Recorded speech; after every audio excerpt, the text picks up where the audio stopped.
Welcome to Not in a Huff with Jackson Huff, where we interview newsmakers, storytellers, and all-around interesting people. Sit back, relax, unless you're driving, and enjoy the show. Here's Jackson. Hello. I am Jackson Huff. This is Not in a Huff. Thanks so much for joining me. Have a really interesting guest this week, a really fascinating story to tell. I am interviewing William Jackson. Now, William, he is a former monk, a former Buddhist monk. I don't think we're going to get a lot of chances to talk to someone who had lived that experience. He was a Buddhist monk in Europe and then in Burma and Tibet. So he's going to tell us just about the daily life of a monk. I think we all have kind of these maybe these conceived notions that are maybe some of them are true and maybe some of them are not. Definitely an eye-opening conversation to me. Some things that he told me I had absolutely no idea. Some of the things that that we look at monks and think they are in these things are not necessarily the truth. That's what happens a lot. There's other things that are exactly what you might think. But I really enjoyed speaking with him. I was honored to have the opportunity. He's going to tell us just a little bit about his life before, because he did grow up in the United States. He has a theater background and why he decided to go and become a monk. And then afterwards, after that experience, and let me say that he gives us a lot of really funny and really crazy stories from his experiences in Asia and being a monk in the middle of the jungle and just some of the things that he experienced. But we go from beforehand and what made him become a monk, his daily life as a monk, some really cool stories, and then also what he is doing now with what he learned in his time being a monk. Because he does have a business now that deals with meditation. We're going to talk a lot about meditation and the benefits of that. It's not just a meditation podcast, though. The big thing is just to hear about his experiences. But I do think that there's good things to be had in meditation. If anyone is kind of a highlight of that, it's him, because that's what he did for 7 years, quite a bit. And he's a great guy. So I really did appreciate his time. Enough of the preamble here. Here is my interview with William Jackson. I'm here today with William Jackson. William, how are you? Good. I'm doing great. Good. Well, I definitely want to get all into, skillful means and I guess your life as a Buddhist monk in the past. But before that, let's kind of start at the beginning and tell us just a little bit about growing up. I read kind of in your bio that you're a self-described punk growing up. So let's talk a little bit about that. Yeah. I used to get in trouble a little bit while I was growing up, and to the point of where some parents were a little bit nervous me hanging out with their kids, and I used to organize some parties here and there, and in general, I feel like making social connections was a lot more important to me than schoolwork. Yeah. And then as I grew, the social connections are still important to me, but I found a different way to handle stress. Well, here's my question. It's a silly one. Has anyone ever made the whole connection, since you use the word punk? Have anyone ever said punk to monk? Because I think that's pretty cool. Oh, that's pretty good. I should write that down. There you go. I'm surprised that's the first time you'd heard it. I thought that'd be something like, yeah, I get that all the time. Yeah. Yes. Yeah. So you obviously, you said that, you maybe were just a little rougher as a kid, but not too much. But let's talk a little bit about beyond that. I know that you went off and I went to school in England and had quite the journey then. So let's talk a little bit about that. Yeah. So I went to acting school because when I was in high school, my grades were not great. And I had one teacher who really believed in my acting skills. I actually used to do some characters to distract the students from class. This is a chorus teacher. And eventually he said, man, you should follow this, because the characters that I would pretend to be the characters for like half of the day in school. And he just encouraged me, which was kind of what I needed at the time. And then I ended up going to a school for acting for the last 2 years of high school and then into college. And, you're doing all this exploration in acting school, your body and, your voice and all this stuff. And they sent us to England for 3 months to learn Shakespeare. And in that time, I found a book in this like Christian missionary place where we were staying. They had open rooms. And it was a book by the Dalai Lama, which was How to Practice the Way to a Meaningful Life. So I was like, all right, I heard the Dalai Lama seems like a pretty chill guy. Why don't I read a little bit? And after reading like half the book, one sentence that caught me is when what you want to do and what is like healthy for you and others become the same thing, that's enlightenment. And I was like, okay, like I can buy that. And so that sort of sparked me into practicing meditation. He said, if you practice for 30 minutes every day, you can, for 3 months, you can develop calm abiding. And I thought, well, that sounds pretty cool too. Why don't I do it? And, as I practiced, I started to have cool experiences and also meaningful experiences. I can get into like the kind of neat experiences as well, like things that you see in meditation. But really, there was a key moment for me where I started to understand my own feelings, my own emotions much more deeply. And I was able to share that with some other people and got some good feedback from, adults who were listening to what I was saying and valued what I was saying. And I think from coming from this place of where I was always getting in trouble to having people really respecting me, like in a Christian missionary, there's like missionaries from all over the world. They're listening to me about what I'm saying about emotions and connection with people. That really hooked me. It got me excited about meditation. Gotcha. Yeah. So, I would be interested to hear.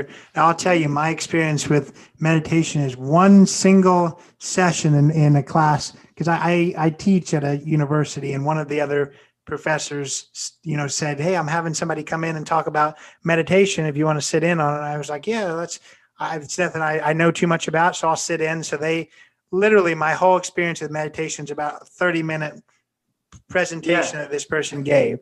So, and it was interesting. I felt, kind of calmer afterwards, but I don't know about, you were talking about, these experiences you had. So I would be interested to hear exactly what that entails.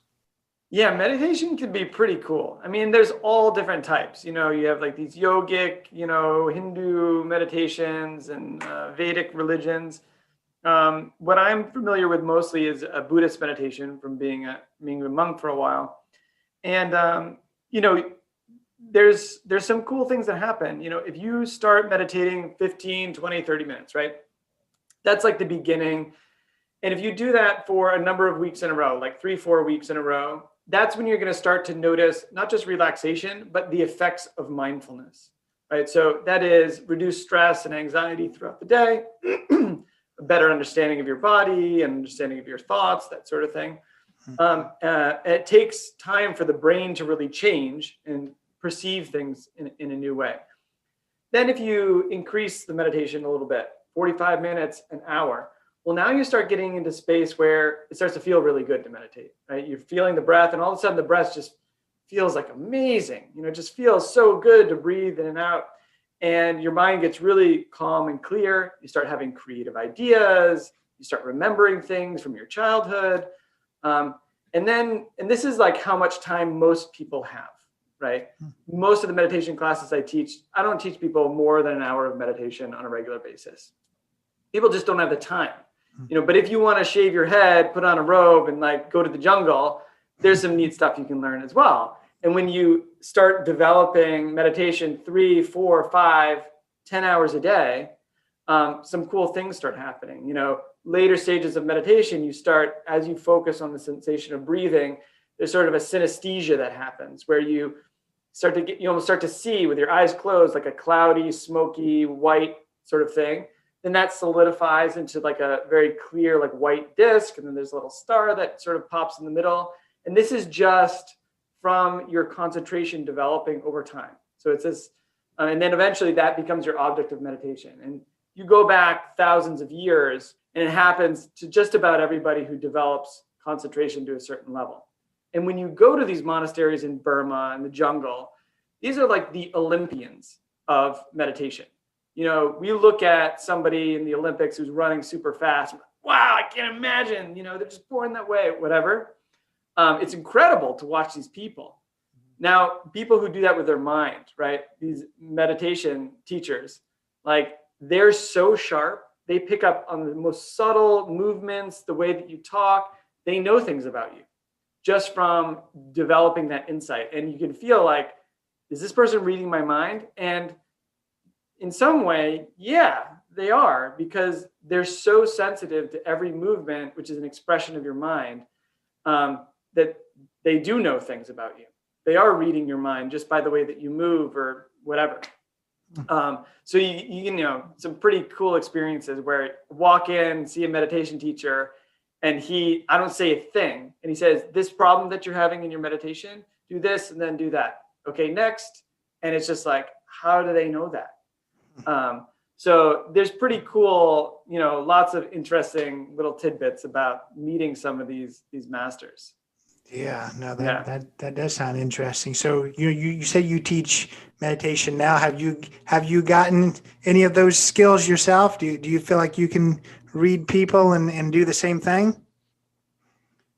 Yeah. So I mean, in meditation, like if you ever go to a monastery or meet a monk, like in that culture, it's considered like rude to ask them about their, you know, stage of enlightenment sort of thing. But like, that doesn't, you know, for me, I don't care. Like, I think it's totally fine. So sometimes if you go and ask a monk, they're not going to tell you.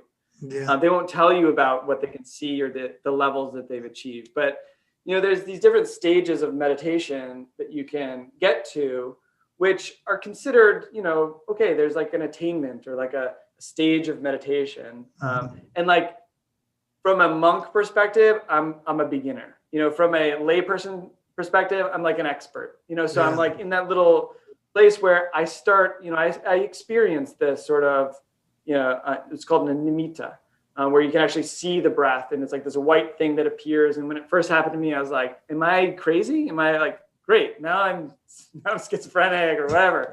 I'm seeing things. And then all of a sudden I read in a book, it like clearly describes exactly what was happening. And then I, you know, go to a, monastery where they're all teaching the same sort of system. Yeah. So that was pretty cool for me. But absolutely, in terms of being able to understand people more, because ultimately, if you're talking to somebody and they say something to you, you're really only feeling your experience. You're not actually feeling what somebody else is feeling. You're really only ever experiencing your own mind and your own body, right? So your own body is a tool for that. So as you gain insight in meditation, you are more sensitive to your own body and what your body is like when you're alone. And then when you interact with somebody, you start to feel different feelings, and you can kind of pick up some things that you understand about other people in a way. And, you know, as a therapist, that comes in handy. Yeah, I'm sure. So I guess the question I would have is, how did you go from, being very good at meditation and kind of being the expert lay person at it to deciding, let me take this next step and actually become a monk? When I was in college, I started doing the meditation, and then all of a sudden I met a monk. So a good friend of mine, we used to, experiment with all sorts of different types of meditation stuff and like psychedelics and that sort of thing in college.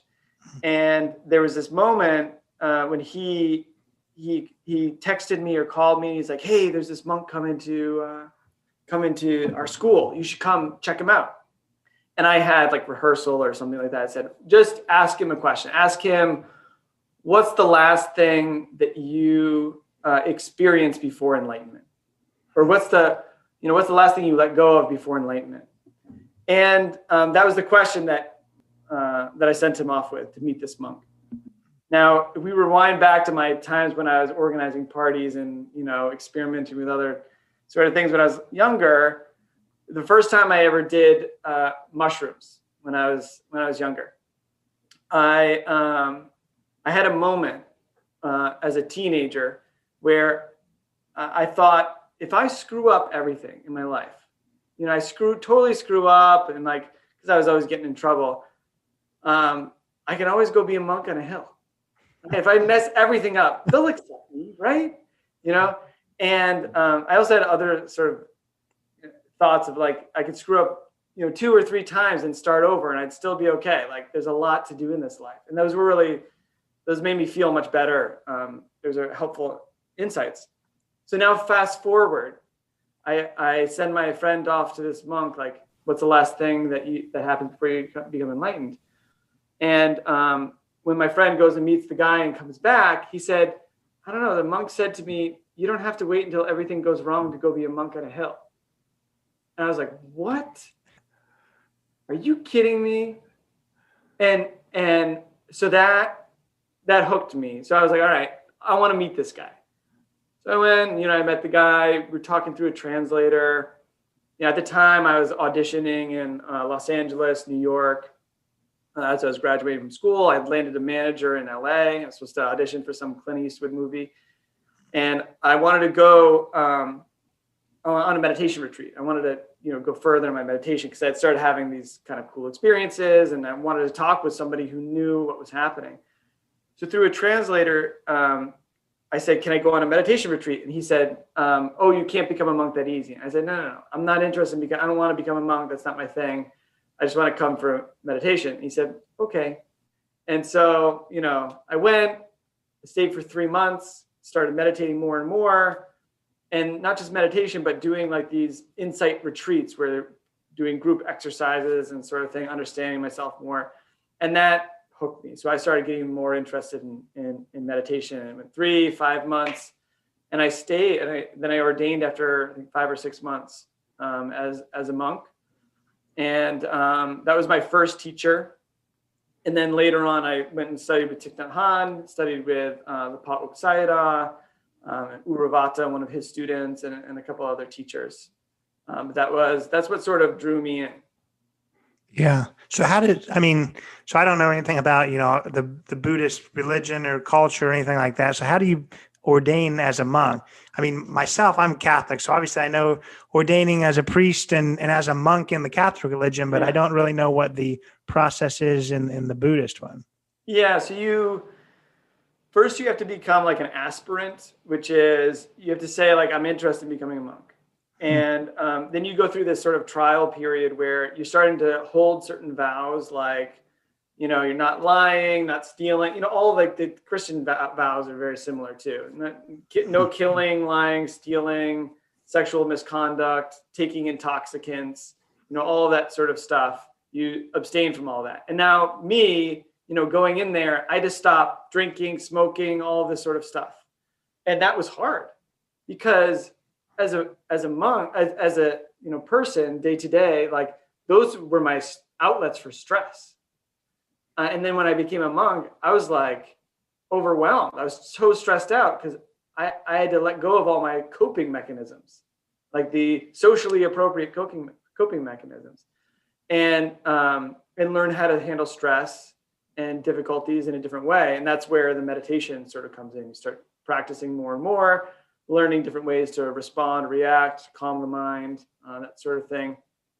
So you start holding some of those vows, and if you can do it, and it seems, you're going to be able to do this, then they say, okay, you can ordain as a novice. So I spent 2 years as a novice dealing with lots of stress and learning meditation, learning different chanting and Vietnamese and Sanskrit and Chinese, all this sort of stuff.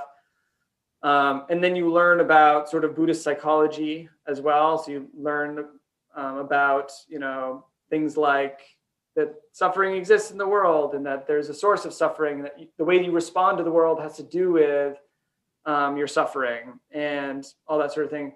And Buddhism is a little bit different than other religions where you're not worshiping God in any way, right? So God, no God, sure. Like some Buddhist monks believe in a God. They have a little, even have a little Jesus statue or something like that, and others don't. But it's more about practicing this meditation, these techniques will bring about more insight, more clarity, and that is helpful no matter what sort of thing. And then when you fully ordain, you hold like 227 vows. Some of them are pretty simple because they're from 2,000 years ago, like wash your hands after you go to the bathroom type thing. But yeah, you're a celibate monk, and you sort of give up your job as a partner to somebody else. You give up your job as a son or daughter, whatever it happens to be, and you sort of step out of the normal society. And your job really is developing meditation and insight to be a point of clarity to help other people. And that was awesome for a while. I mean, it was really hard the first 2 years. I was pretty stressed out.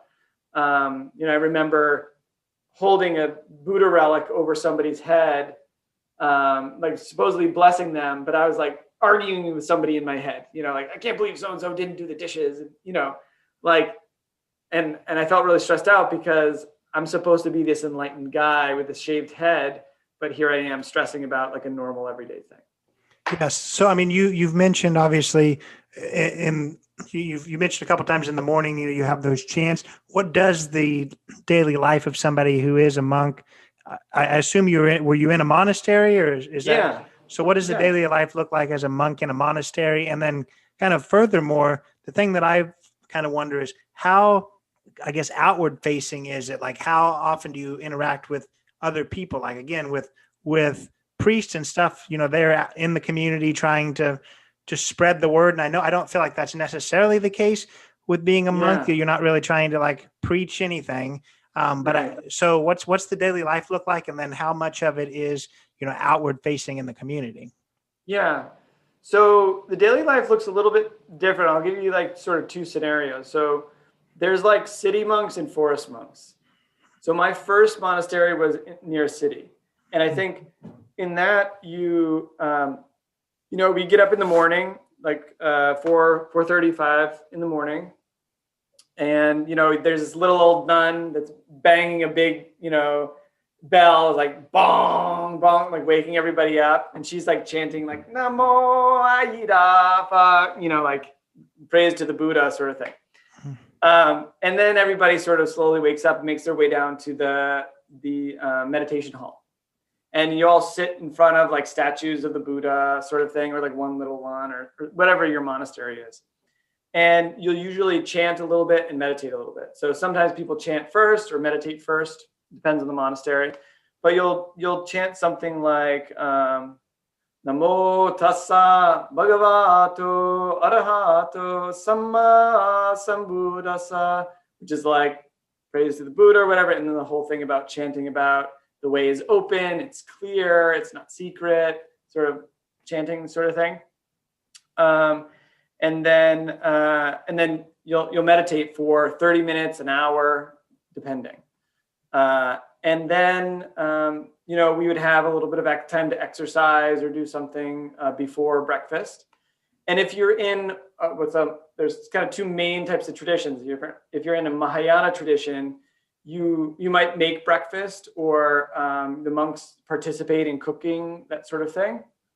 If you're in a Theravada monastery, which is more strict, you go out and you beg for your food, or people bring food to the monastery. So you're not allowed to touch food or prepare it or have it in the monastery. And this was sort of one thing I want to ask about that. So is that kind of tradition the ones that I see like videos of that are like walking and people are like giving them baskets of food and things like that? Yeah. So that's pindapata, which is like walk and put stuff in, which means like, they walk around with a bowl. So the traditional monks, the only things that you own are a robe and a bowl, and that's it. So like when I became a monk, all my clothes, my CDs, because there were CDs back then, right? I gave up all my stuff. So all I had was my robe, bowl, and a couple other small things. So that's the Theravada. Is you're mostly just going to see them with a bowl and a robe, and then Mahayana is a little bit more lax. So they'll cook. They often will handle money as well. So that was my first monastery was a Mahayana monastery, and I later went and started practicing with the Theravada. So I ended up, just having the robe and the bowl, begging for food, sort of thing for a while as well. But then you have like a work period. My job in the monastery was organizing events. So I organized events for big teachers and would email them and invite them to come and give talks, and I would organize the meditation retreat. So we got to practice with all sorts of different monks. Then you have lunch, another maybe small work period. You might have like a nap time. Usually there's like a nap period, which is nice. It's kind of a nice life. Yeah. And then another sort of 2 to 3 hour work period. And then like a chanting or a small meditation in the afternoon. And then dinner, and then you had like a class, or you'd be cleaning the monastery, or there's always some big project that they're working on where you have like a bunch of monks with like their robe tied up to the side, digging or moving stuff that they should have a professional doing, but they're all trying to do it themselves. Yeah, and so that's like a city monk. A forest monk is pretty much like, when I went and lived at Pa Oak Forest Monastery in Burma, you get up, you meditate, then you eat, then you meditate, you go to the bathroom, then you meditate, and then you go see your meditation teacher, and then you go back and you meditate, and then go to the bathroom, then meditate, and you only have 2 meals. So you have a 5 a.m. meal and a 10 a.m. meal, and that's all the food. And the rest of the time, you're just meditating nonstop. So 10, 14 hours a day in meditation practice. It's a pretty intense schedule. And a lot of monks will just do that as a retreat. So usually also you're supposed to take at least 3 months a year to do a retreat, something like that. Usually not as intense as that each year. And that's called your vasa. So if a monk is 4 vasa, it means he's done 4 3-month retreats. If he's 10 vasa, he's done 10 3-month retreats. Other things as well.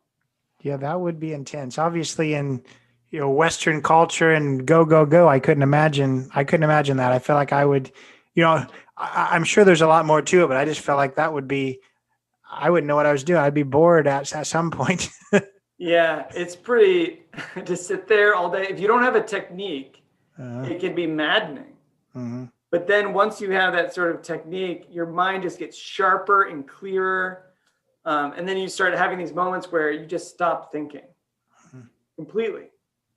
And remember the first time I was like, oh my God, did my brain stop working? But actually it starts to become this like beautiful place where you actually get to rest, like your soul gets to rest. So, yeah. So, I mean, you kind of told us about, the daily life there, but what are some common misconceptions that people do have about monks and monasteries that's not necessarily the case? Yeah. So when I first went to the monastery, I was like, I'm sitting on the plane, I'm going to Europe, and I'm like, oh, this is going to be awesome. There's going to be like dragons out front, and like people are going to be doing kung fu, and like, I was like psyched. This is going to be beautiful. Buddha statues everywhere, and it's going to be in the forest. And I showed up, and the place was an old print factory. And it's like a square box on the side of the road. And I was like, nah, it's like, no way. I flew all the way out here for this. And then I went inside, and it's like a community center. It was like my church growing up. I grew up, I was confirmed. I grew up in, going to church camp and that sort of thing. And it's like for the Asian community in the city, it was like a place for them to go and hang out. And they go and they cook food for the monks. And, they chit chat, like all the gossip happens at the monastery. And, when there's a large event, like a holiday, the monastery is used to celebrate. And then people, they go and they ask the monks for advice about their life. And a lot of monks don't meditate. So this is like what a lot of monks wouldn't want me saying, but a lot of monks don't meditate at all. You go into monasteries, like I went to Sri Lanka for a while, and I felt like I had to teach monks how to meditate because it becomes more of just like ritual. They're like a placeholder in society. They do their certain tasks. So like a lot of monks don't want to be monks, but they don't have another way to go, or their family was poor, so they sent one of the kids off to the monastery so they can be taken care of. Is there a lot of people that do what you did and kind of move there and become monks? I guess from the Western world, like how accepted were you in between all of these Burmese and Sri Lankan people that are, born kind of into it, as you were saying, they've been sent there from the community. Were you accepted as, this American or? Yeah, it was my first time of like being, the foreigner, like the odd one out. And that was it's not quite the same because I feel like all over the world, Americans are treated a little bit differently. If you go to India, you're treated like special because you're a white American. But like, it was my first time in that place. I remember being in Burma with all the Burmese, like young monks. Because I was the youngest white monk there. There were only a couple other like old fogies were monks who had been practicing meditation for a long time. So I stuck out like a sore thumb. People would tease me a little bit and be like, oh, there's the white monk sort of coming. And they had a name for me. I can't remember. They called me something. But I was like practicing really hard because I wanted to fit in, And I remember I got sick in Burma because, like I grew up in suburbia, like literally white picket fences, and I wasn't used to living in a hut with insects and, the blistering heat nonstop. And that's a lot. I mean, psychologically, that is an intense thing. I don't know anybody, none of my friends are going to Burma to sit in the hut with like, when you learn the difference, when you know the difference between a tick, flea, ant bite, a cockroach licking you, when you actually know the difference between these, which is which. You've made it as a meditation exercise. But like that was the translation of culture was really hard for me. But eventually I got sick, and I remember them walking past the infirmary. And they're like, oh, you got sick. You can do it. Like teasing me. They're like taking bets. Like, oh yeah, you knew it. You thought he could, sort of thing. But that was mostly just with the young monks. The older monks were really wonderful. They were really great. I think they didn't care one way or the other where you came from, which was really nice. Yeah, as weird as it sounds, I almost like to hear that, these monks that I guess the stereotype that we have is everyone's just, so calm and enlightened and stuff like that, that they're still kind of razzing you and taking bets and stuff. I kind of like to hear that. This makes it seem a little bit more, I guess, like everyone's kind of the same. So I like that. Yeah. So and I want to make sure that we talk about, what you're doing now, but I don't want to, I guess, go away from this without at least having you tell maybe one or two of your favorite stories from your time. You mentioned in what you gave me before this interview, several ones: climbing a mountain, almost falling into a river, saving a Canadian hiker, almost getting bit by a centipede, typhoid. So just a couple of things, but just maybe one or two of your favorites from there. Sure. Yeah. So when I was in Burma, at Pa Oak Monastery, there, I'd never been to South Asia, and like, the environment and the weather is very different. I had never been through a rainy season. And like when it rains in a rainy season, it is not like raining in the United States. It is a different animal altogether. I brought an umbrella with me to, for when it rained. And when I took the umbrella out, other monks started laughing at me. I'm like, why are you laughing at it? I think my umbrella looks funny. Like, what's their problem? And then it started to rain. and it rained so hard that my umbrella immediately broke. And so I'm trying to hold like a piece of the umbrella over my head, and all the monks are walking by with these like industrial, umbrellas to keep the rain out. Like when it rains, your whole foot is underwater. Like that's how hard that it rains in rainy season in Burma. Oh yeah. All the way up mid calf. And I didn't realize all the monks' robes, they only go mid calf. And I thought, why is this for so long? And then I realized because Buddhism, came from here, and all these traditions sort of stayed. So it was in rains retreat, or in the rainy season. And all the power went out. I was up at the top of the mountain, sort of in the meditation hall. All the power went out, and I had to walk back to my kuti, which is a small hut. And it was pitch black. And I'm like in the jungle. You have to walk down these stairs, then follow this path back through the woods. And like the only thing that I have is the lightning. So every time the lightning flashes, I go a little bit further, right? And I sort of know the way. I can see a little bit of the light, but it's, pitch black, no power. So I walk out of the Sema hall, which is the meditation hall. And there are these sort of white marble stairs that go down like, 10 flights down the side of the mountain. And so, and there's a metal roof over it. So as I'm walking, I'm like walking down, I'm holding the railing, and I'm just hearing like, it's like splashing, but it's also like crunch, crunch, crunch, crunch. I'm like, oh, there must be tons of leaves, because there's always these big heavy leaves that are cracking. Then the light flashes, and it is just insects and small animals and like centipedes writhing and then the light goes out, and I'm like, oh my God. So I'm just like running down the stairs, like crunch, crunch, crunch, crunch, crunch, crunch, crunch. And then I get down to the bottom, and there's this big pool of water. And if you Google giant centipede, a giant red centipede, and see the picture, it's going to freak you out. But that's there's like 3 of them in the water, like drowning. And if you get bit by one, it can take down an elephant.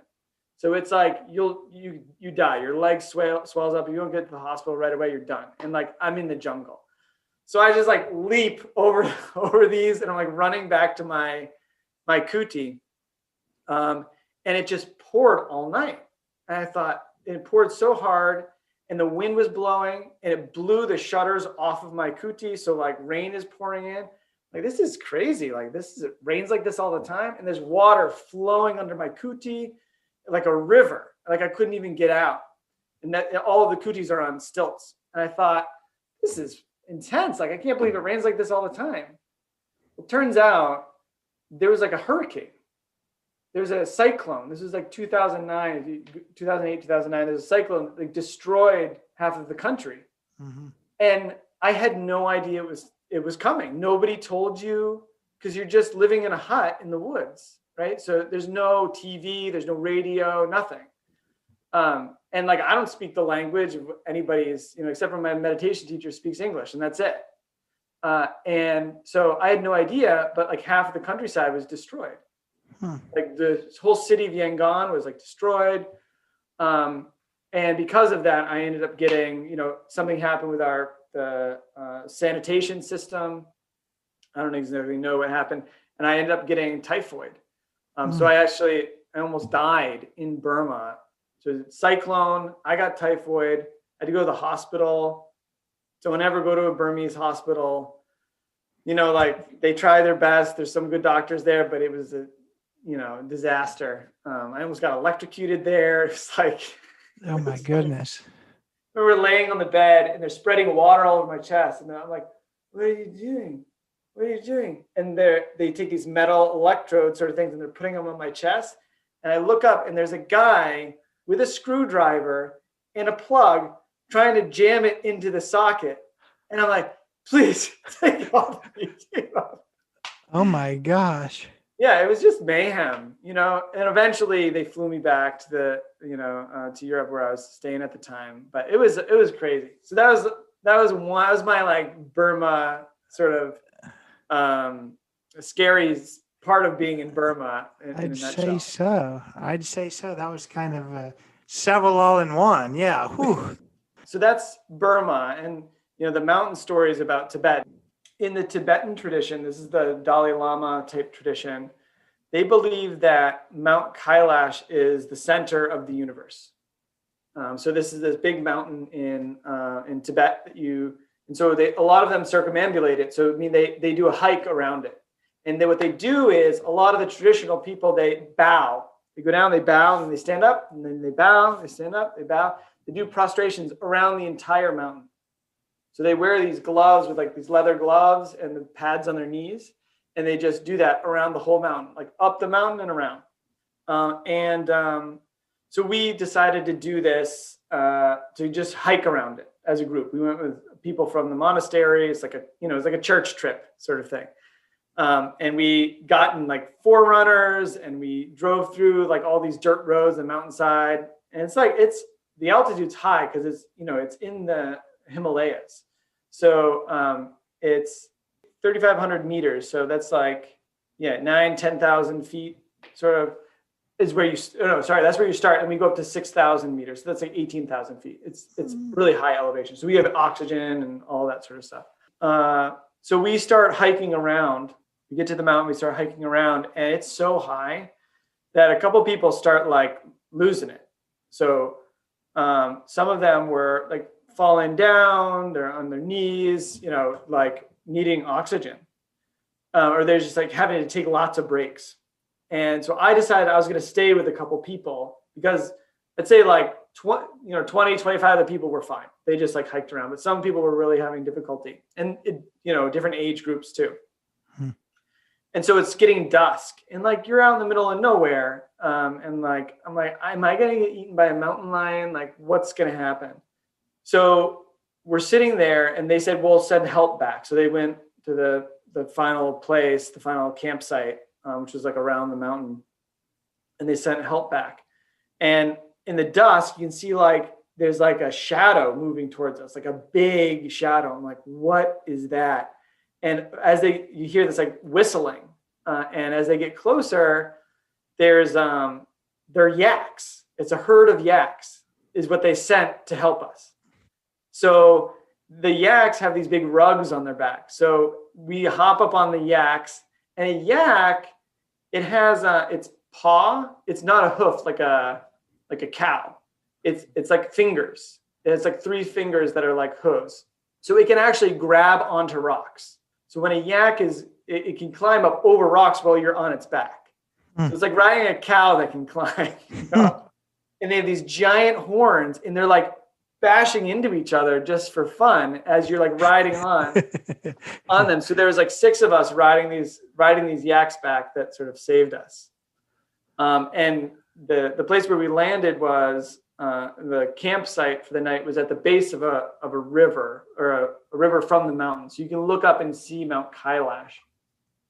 And the next morning we got up and started hiking straight towards the mountain.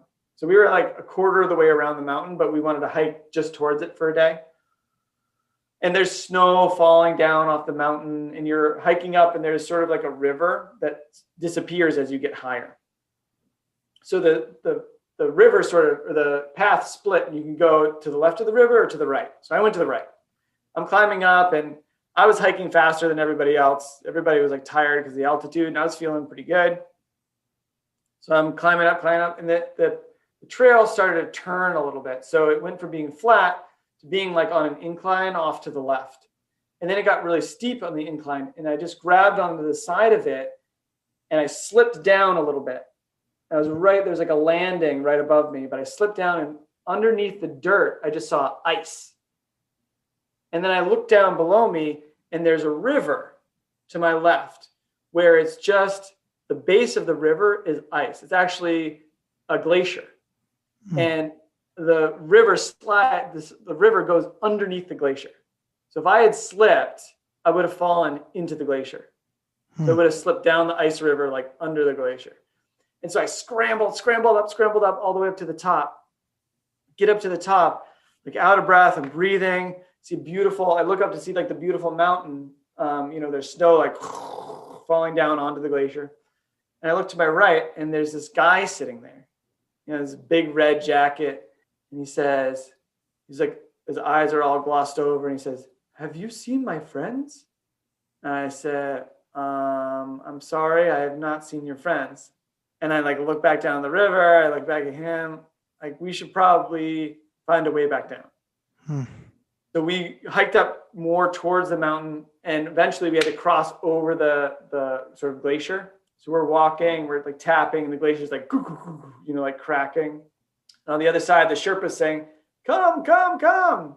So we thought it was safe. So we start going over the glacier, and it's like things are cracking. We're coming across. And we finally get over the other side, and the Sherpa's like, "Oh, you are very brave. Like, you probably shouldn't have done that." I'm like, "Well, thanks for waving us over." He's like, "Yes, it's okay. Someone always dies." It was like, what? He's like, "Yes." When we got to the end, he was like, "You're the first group. Nobody died." Holy crap. Yeah. We were like, unbelievable. Like, thanks for telling us that ahead of time.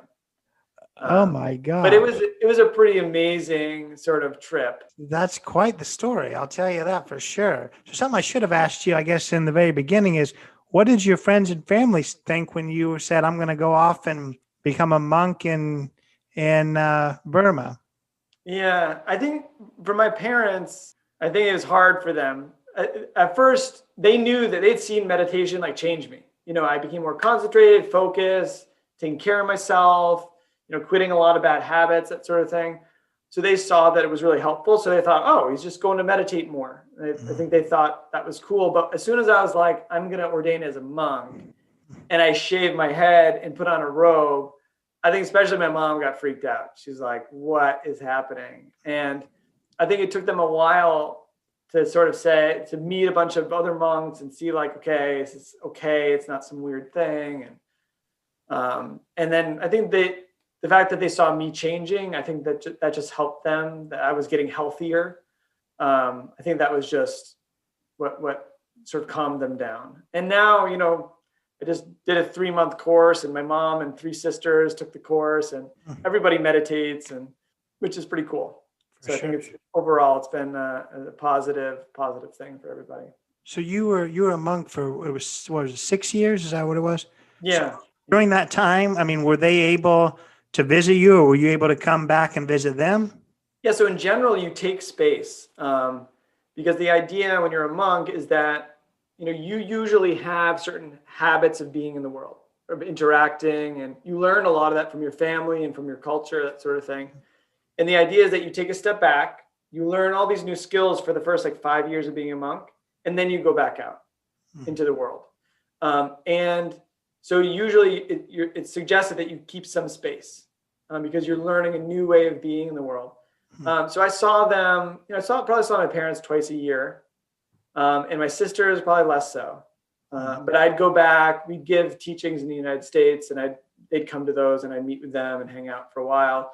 They'd come and visit the monastery once a year. They came, and the Dalai Lama came to Germany. They came and saw the Dalai Lama and got to meet everybody, and that sort of thing. So from the beginning on how they reacted all the way to the end, and what made you, I guess, leave being a monk after 6 years? I think 2 things. I remember sitting in meditation in Burma. This is when my meditation was I feel like I was in the best shape, I had this insight that I really wanted a balance in my life. I wanted to be able to meditate, to be able to feel, but also to be able to feel like I was surrounded by my culture as well.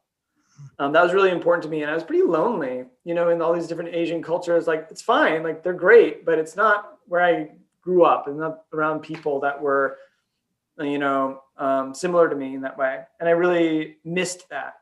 When I came to some realizations about myself and about the world in meditation, I thought, man, I have to share this with people. I have to share this with people that I love, people that I care about. And I feel like I have a unique perspective. I don't know anybody who's going to go to Burma and learn all these ancient techniques. And I want to bring them back, and, they're taught in Pali or Sanskrit or whatever. And, it's not just taught in a language, it's cultural translation. So I wanted to share that with other people too. And I wanted to have a family. I wanted that experience as a human being. And so you can't really have a family as a monk, you're a celibate monk. And I was celibate during my 20s, which was like, I don't know, I should have waited until I was like 65 or something. But wanting to have a family, knowing that I had to like go back to school probably, and that I wanted to find a way to have a family, have a good living, and also teach meditation as a main thing, like share that with other people. And that took me, 5-10 years to really put all the pieces together to sort of realize that vision. And I feel like finally, like I'm in a pretty good spot. Like I put this stuff together. I feel good about what I'm doing. It's based in, there's science behind it. There's tradition, like experience of working with people. So yeah, I'm feeling pretty good about that. Yeah. So tell us just a little bit about exactly what you're doing and what Skillful Means is. Yeah. So whether it's from a religious perspective or from a medical meditation sort of perspective, I feel like a lot of these practices, they teach you meditation and then they're like, okay, go practice and that's it. Unless you're in like a religious, and then sort of you have the whole religion, which is, I don't know, there's some cultural sort of stuff that's stuck to religion, especially like the different types of Buddhism. And that's not just this main sort of practice, which I think is the main helpful piece. So I was like, okay, how can we take these pieces from the wisdom traditions, from the medical system, and take the stuff that, fits together and create a practice that's fun, that people can continue to practice, mix it a little bit with psychology. So we can help people not just to learn this meditation practice, but apply it to their life in a real practical way. Develop insight about who you are, what feelings that you're having, how your mind works, and then apply it to your relationships. And a key piece of that, like there's really 4 pieces. So one is helping people define their picture of well-being. So letting them create that for themselves, rather than having it dictated from outside, like what you're supposed to do in the world or how you're supposed to be. Really saying like, this acting in this way brings me well-being. Developing these areas of my life brings me well-being. So that's Skillful Means, the company that I've developed, and all the courses that come out of it are based on this, not just developing your picture of well-being, but helping other people to do the same and respecting that individual vision. The second piece is developing the skills. So in my case, systematic meditation practice, mindfulness-based meditation practice, or my wife, she does nutrition, sort of insightful nutrition stuff. So from her perspective, it's learning about the body, learning the cues from the body and some of the science behind the microbiome and metabolism and all that sort of stuff. And then 3 is integrating it into your life. And I have sort of a system to help people to do that. And then creating a community, not just as the Skillful Means community, but at home. Which of your friends actually will support you to do more exercise or meditate more, or the things that actually you feel like are helpful to you, and intentionally building up and bolstering that community of people who respect your personal vision of well-being. So we have like a system of all of our courses and classes. You go through and develop these things, develop your community of support. And we're pretty open in that perspective. So we have some online courses, I have a new website coming up, and we're continuing to sort of develop relationships with different people who teach different types of meditation, yoga, nutrition, that sort of thing, to have a whole sort of wellness academy, so to speak. No, that's cool. So you said you have a website coming up. Is there a way that if people are listening to it now that they can connect with, whether it's Skillful Means or whether it's you, how are people going to connect? Yeah. So skillfulmeans.life is my website. Find my information there as well, skillfulmeans.life. And they can see some of the courses, and if they want to work with me individually as well, there's some options there. Absolutely. Well, I'll tell you, it's been an absolute pleasure speaking with you. When I first asked to speak with you, I don't think it's super common just to be able to speak to someone who has had the experiences you have and kind of, I guess, stepped away from it. You've got the ultimate, I guess, kind of not necessarily party trick, but what's a fun fact about you? You've got one that's pretty good, I think. Yeah, right. Yeah. So yeah, I mean, it's been just as good as I thought it would be. It was really a pleasure to speak with you. I think that you really kind of told us a lot about an area that we don't know too much about. I mean, a lot of people know about the robes and the shaved heads and the chanting, but everything else people didn't know. I got a feeling a lot of people, and during one part that you were talking, just kind of picturing somebody in the robe with the shaved head in the monastery emailing people was kind of an interesting thought. So, so I'll tell you, it was a pleasure, and I'm glad for your time, and I'm thankful that you decided to join me. Thanks. Yeah, I appreciate it. I appreciate all the questions too. You definitely pulled a lot of stuff out of me, so I had a lot of fun. Well, good. And that was my interview with William Jackson. Hope you enjoyed that. Hope you learned a lot. I know I did. I really had no idea exactly what the life of a monk looks like. It sounds like quite the experience. Not one that a lot of us, I think, that will be able to do. And I think that's the reason why his company is so cool. It gives you some of those teachings without having to spend 7 years in the jungle yourself. So hope you enjoyed that. Really glad you were here today. Hope to see you next time. It's sure to be another interesting guest talking about something totally different. That's kind of the beauty of this podcast. We can talk to a lot of interesting people, and I'm thankful for that, and I'm thankful that you decided to join me. And with that, I will see you next time. Take it away, Chris. This has been Not in a Huff with Jackson Huff. Thank you for listening. Be sure to join us next time, where we will interview another amazing guest who is sure to make you laugh or make you think. Or, hey, maybe even both. But until then, keep being awesome.